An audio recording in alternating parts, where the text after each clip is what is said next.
అందరికీ నమస్కారం. 2025 సంవత్సరం ఆగస్టు మాసం 17వ తేదీ ఆదివారం రోజున కన్యారాశి వారి శుభ అశుభ ఫలితాలను ఈ వీడియోలో తెలుసుకుందాం.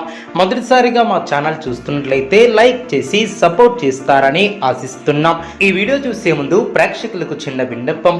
శ్రీ కనక మహాలక్ష్మి అమ్మవారి ఆశీస్సులతో జ్యోతిష్యం చెప్పబడును. విద్య, ఉద్యోగ, వ్యాపార సమస్యలు, ప్రేమించిన వారి దూరం కావటం వంటి సమస్యలు, స్త్రీ పురుష వశీకరణం చేయబడును. ఇంటి సమస్యలు కానీ, శారీరకంగా కానీ, మానసికంగా కానీ ఎటువంటి సమస్యలు ఉన్నా సరే పూజారి గారు ప్రత్యేక పూజలు చేసి మీ యొక్క సమస్యలను పరిష్కరించేదను. నమ్మకంతో ఒక్కసారి ఫోన్ చేయండి, మీకు శాశ్వత పరిష్కారం చేయబడును. కన్యారాశి వారు పట్టు వదలకుండా పనులు పూర్తి చేస్తారు. ప్రారంభించబోయే పనుల్లో స్పష్టత పెరుగుతుంది, బాధ్యతలు పెరుగును, ఆశించినటువంటి ఫలితాలు వెలువడును. ముఖ్యమైనటువంటి విషయాలలో సందర్భోచితమైనటువంటి నిర్ణయాలను తీసుకుంటారు. బంగారు భవిష్యత్తు ఏర్పడుతుంది. ప్రారంభించినటువంటి పనుల్లో సమస్యలు తొలగును, కలహాలు తొలగును. ఏ పనిని ప్రారంభించినా ఇట్టే పూర్తి చేస్తారు. మనశ్శాంతి తగ్గించే సంఘటనలకు దూరంగా ఉంటారు. ఆరోగ్య విషయంలో శ్రద్ధ అవసరం, ప్రయాణాలలో జాగ్రత్త అవసరం. అదేవిధంగా తోటివారి సహకారం లభిస్తుంది. మానసిక బలం తగ్గకుండా చూసుకుంటారు. ఆర్థిక నష్టం జరగకుండా చూసుకుంటారు. సమయానికి నిద్రాహారాలు తప్పనిసరి. కీలక విషయాలలో ఆలోచించి నిర్ణయాలను తీసుకుంటారు. తెలివిగా వ్యవహరిస్తారు. అదేవిధంగా వ్యాపారంలో అనుభవజ్ఞుల సలహాలు మేలు చేస్తాయి. శుభయోగాలు ఏర్పడిన విజయసిద్ధి ఏర్పడుతుంది. చేపట్టినటువంటి పనులు మీరు అనుకున్న విధంగా అనుకున్న సమయానికి పూర్తి చేస్తారు. అభివృద్ధికి సంబంధించినటువంటి అంశాలలో శుభ ఫలితాలను సాధిస్తారు. ధైర్య సాహసే లక్ష్మి అన్న వాక్యాన్ని దృష్టిలో ఉంచుకుని ముందుకు సాగుతారు. గతంలో ఆగిన పనులు పునఃప్రారంభిస్తారు. పెద్దల అంగీకారం లభిస్తుంది. కీలక వ్యవహారాలకు మీరు ఆశించినటువంటి ధన సహాయం లభిస్తుంది. ఆధ్యాత్మిక కార్యక్రమాలలో పాల్గొంటారు. అదృష్ట యోగాలు ఏర్పడిన తగినంత మానవ ప్రయత్నం చేస్తారు.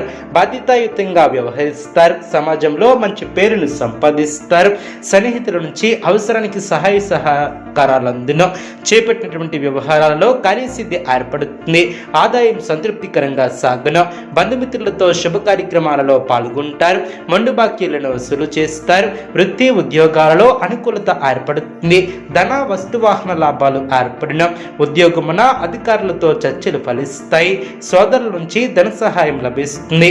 సమాజంలో ప్రముఖులతో పరిచయాలు ఏర్పడిన మీ యొక్క మాట తీరుతో అందరినీ ఆకడతారు. దైవ సేవా కార్యక్రమాలలో పాల్గొంటారు. చిన్ననాటి మిత్రుల ఆగమనం ఆనందాన్ని కలిగిస్తుంది. నూతన పద్ధతులను అవలంబిస్తారు. అదేవిధంగా పరిచయాలు పెరిగిన వ్యాపారం లాభసాటిగా సాగిన ఉద్యోగస్తులకు నూతన ప్రోత్సాహకాలు అందిన నూతన కార్యక్రమాలకు శ్రీకారం చుడతారు. వివాదాలకు సంబంధించినటువంటి ఆప్తుల నుంచి కీలక సమాచారం లభిస్తుంది. ముఖ్యమైనటువంటి వ్యవహారాలలో శ్రమ ఫలిస్తుంది. మేలైనటువంటి ఫలితాలు సిద్ధిస్తాయి. సంతాన విద్యా ఫలితాలు సంతృప్తిని ఏర్పరుస్తాయి. విలువైనటువంటి వస్తు వాహనాలు ఏర్పడిన నిరుద్యోగులకు శుభవార్తలు అందిన సంఘంలో గౌరవ మర్యాదలు పెరిగిన ఆకస్మిక ధనలబ్ధి ఏర్పడుతుంది. ఆర్థిక స్థితి మెరుగుపడుతుంది. నూతన పద్ధతులను అవలంబిస్తారు. మానసికంగా దృఢంగా ఉంటారు. అనుకున్న దాన్ని సాధిస్తారు. స్వస్థాన ప్రాప్తి కలదు. అదేవిధంగా అనుకున్న దాన్ని సాధిస్తారు. మనోబలంతో విజయాలు సిద్ధిస్తాయి. ప్రతిభతో విజయాలను అందుకుంటారు. ఆర్థికంగా ఎదుగుతారు. గుర్తింపు లభిస్తుంది. బంధుమిత్రులతో ఆనందంగా గడుపుతారు. అదేవిధంగా శ్రమ తగ్గుతుంది. ముఖ్యమైనటువంటి కార్యక్రమాల విషయంలో అప్రమత్తంగా ఉంటారు. భక్తి శ్రద్ధలతో ముందుకు సాగితే లక్ష్యం నెరవేరుతుంది. నిర్ణయాలలో స్థిరత్వం ఏర్పడుతుంది. విజయాలను సాధిస్తారు. ఉద్యోగ ఫలితాలు శుభప్రదంగా